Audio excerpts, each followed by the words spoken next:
Good morning, everyone.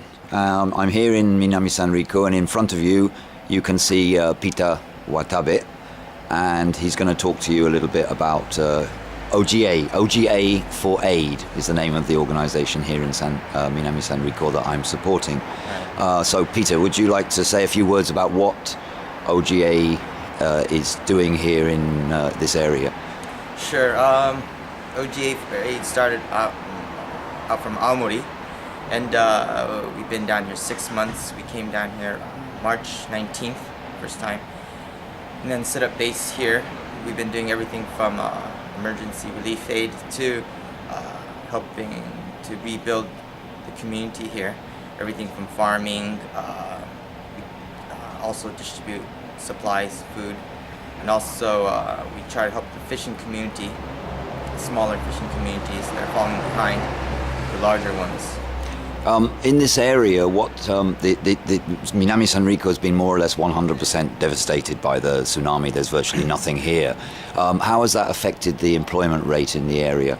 Well, things are starting to get back on their feet. Some of the bigger companies, the canning factories and stuff, are starting to employ again, but it's nowhere near what it was like before the tsunami. Mm-hmm. This Minami Sanrico is a large area. We base out of Shizugawa, which is basically the whole town of Shizugawa has been wiped out, and what's remaining is like the canning factories that were set up on the hills and stuff. Those factories are surviving. I mean, they're starting up again, not 100%, but. And a lot of people have been displaced. A lot of people are living in government-provided accommodation. And you do, is it weekly or monthly? Weekly food runs to. How many different communities in this area are you supporting in that way? Well, there's I think about OGA, we go to about 57 different locations. Not all of Minami Sanrico, we go everywhere from Ishinomaki and also Kesunuma. Yeah. But just in Shizugawa, the temporary housing, I think there's a little over 50 different locations where there's temporary housing. So you receive food aid from, is it Tokyo that they bring up lorries of rice, and what other kind of foodstuffs? Rice, condiments such as soy sauce, oil, vinegar. Second Harvest helps us out. They make care packages, each box basically for a family of 5. Second Harvest is another aid organization that's working in the tsunami hit areas. Right. They base out of Tokyo, and they do, yes. And the people need this food because the economy has been hit. They're now on much reduced earnings, and they're having trouble making ends meet. Is that right? Right. I mean, these boxes are just like, it's not like, it's just to help them get over, to fill in the gap what they can't fill up for themselves. I mean, it's definitely, most families are not working. Some are only working part-time or for really low wages. Yeah, people have had to take wage cuts, haven't they? You were telling me about the hotel across the road where they're working for 60%, is that right? 60% of their wages. Yeah. But you're not only working on this more immediate relief, you're also trying to help rebuild the community more long-term. I was working with you yesterday in the farming project. Can you tell us a little bit about what you're trying to do in that area? All right, okay. There are a few, this area has a lot of unused farming land, which hasn't been used some places for like 15 years or so. So what we do is we go and ask the owners if they can let us use it. We cut trees, grass, plow the fields, fertilize it, lime it, and get it ready for planting. We started this summer, so we started with summer vegetables. We're getting into the winter vegetables now. And we try to hire local people. We have 4 right now, and we have like 5 part-time workers. And try to give them employment, and we give them a base salary. And then from the vegetables that we harvest, we sell them at different locations, and with the money, we allot 60% to the people who work, the workers, and then 10% for the landowners, and then 30% for next year's. Right. So you're trying to do this as a long term, and you're trying to create a new kind of industry really in this area, because the traditionally it's fishing around here. Is that mainly? It originally started as a farming area, but then fishing is such a huge industry, and Yeah. the marine industry makes a lot of money, and it's quick money as well. Mm-hmm. Whereas farming, everything, it depends on the weather.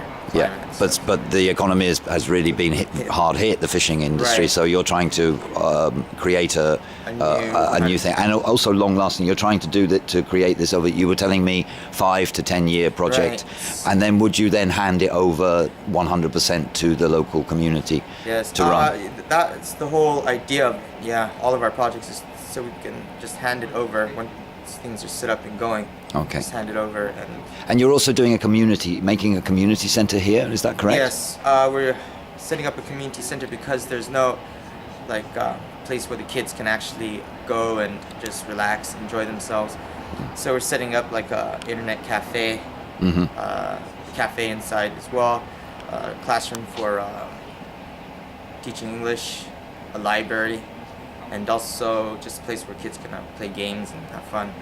You're a very small organisation, though, really, and Very you've small. taken on quite. I mean, I've had a chance to see a little bit of what you're doing, and the kind of things that you're doing, and the scale of the operation that you have here means that I think you really need a lot of support. But anyway, that's for me to promote you later on. I've got a few questions from the school children that they were asking. What rewards do you get from being a volunteer? Well, I think it's more like a feeling of fulfillment. I mean, this town, there's nothing. There's really nothing left of this town. You see the people working hard, trying to rebuild this town, and then being able to help them. And just seeing a smile on these guys' face, even if it's just for one day, I think that makes a huge. I mean, for me personally, it makes a huge difference.